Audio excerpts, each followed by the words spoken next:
When you're stopped at traffic lights or in slow traffic, what's the biggest danger? Most new riders never spot it until it's too late. In this video, I'll use my own riding footage and share what I've learned during my riding courses to show you how to position your bike safely at every stop, what to look for behind you, and how to stay visible. Later in the video, I'll show a clip from one of my rides where I stopped paying attention to what was happening behind me because I was focused on a big truck in front and what happened next. So let's get into it. As part of improving my riding, I sometimes watch crash compilation videos to train myself to spot hazards and understand how to react in different situations. One of the incidents that really stands out is when motorcyclists are hit from behind. It seems to happen most often when riders are stationary at traffic lights or intersections. So we'll focus on those, but some other things too.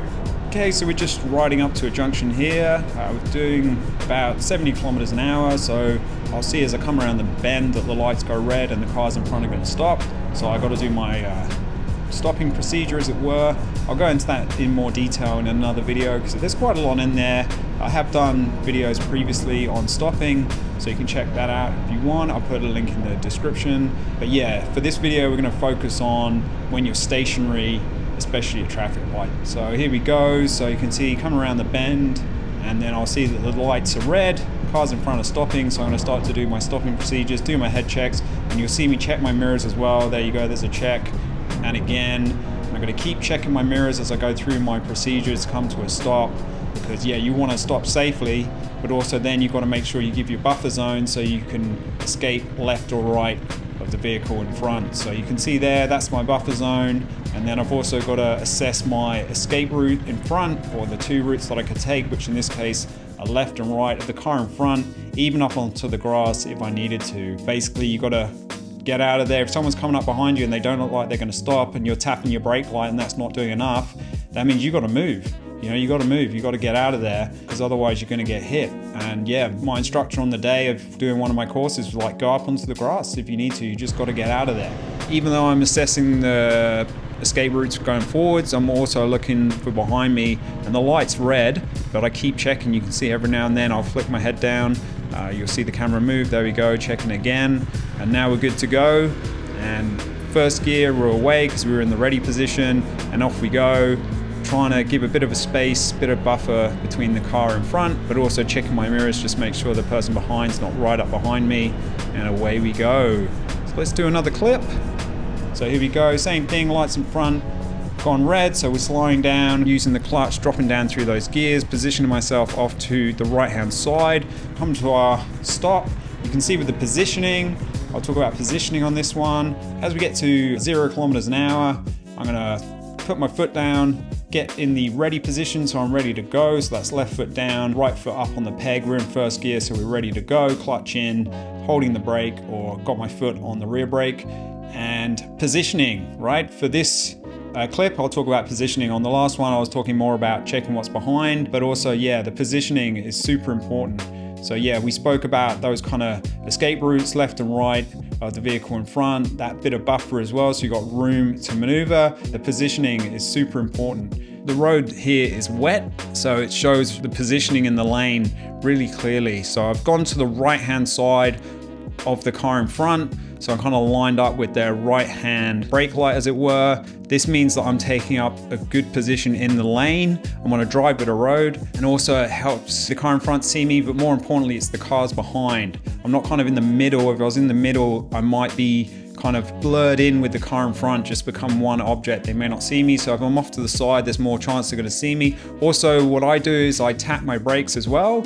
So I look in the mirrors to see if someone's coming. And if someone does start to come towards me from behind, just to help get their attention, because I'm stationary, I tap the rear brake by either pulling the lever with my right hand or tapping with my right foot. Both of those are going to illuminate the brake light and try and get that person's attention. And if I think that they haven't seen me and they're going to hit me, I've got that escape route, left or right, because I've given myself space because I'm not too close to the car in front. Checking my surroundings, but also that's not just in front, that's behind as well.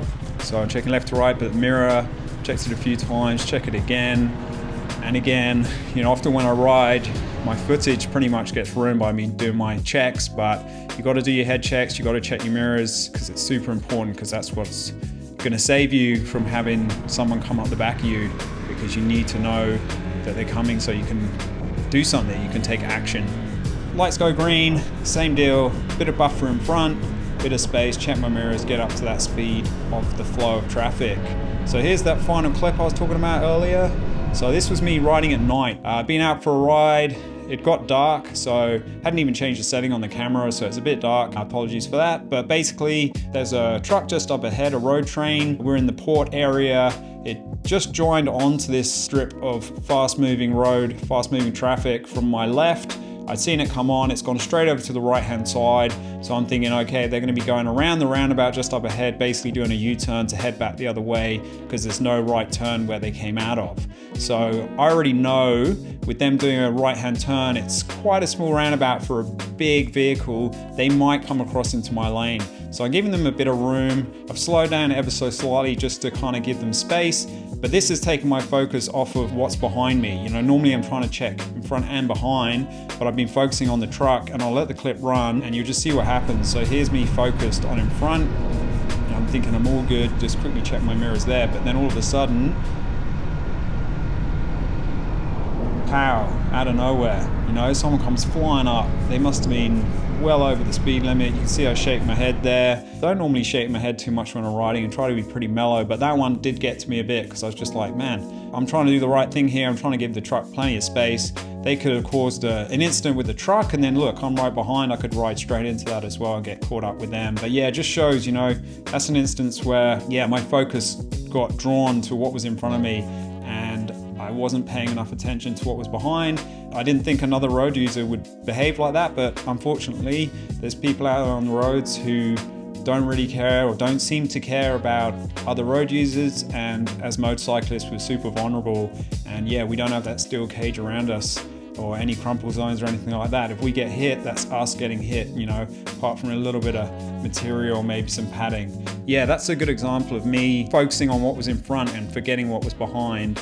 I got shocked in that moment, and I guess now I'll have to learn moving forwards, and I wouldn't want that to happen to you.